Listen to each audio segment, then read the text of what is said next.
నీ జీవితం శోధనల్లో, ఇబ్బందుల్లో, ఇరుకుల్లో పడ్డప్పుడు, బాధల్లో, కష్టాల్లో ఉన్నప్పుడు మనుషుల వైపు చూడకు, మనసులను ఆశ్రయించకు.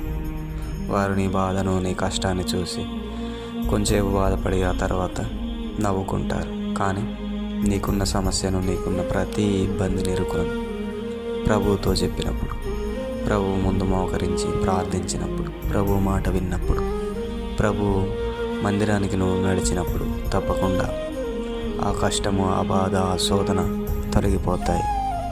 వాటన్నిటిని దేవుడు దూరం చేస్తే నీకు శాంతి, సమాధానాన్ని, నెమ్మదిని, ఆనందాన్ని దయచేస్తాడు. కాబట్టి అందుకే ఈ లోక మనుషులను, రాజులను నమ్ముకునేదానికంటే దేవుని యందు విశ్వాసం ఉంచడం మేలు. మహోన్నతుని చాటును ఎవడైతే నివసిస్తాడో, ఇదిగో ఆయన సర్వశక్తిని నీడను విశ్రమించేవాడు. ఆయన నిన్ను కాపాడుతాడు, రక్షిస్తాడు.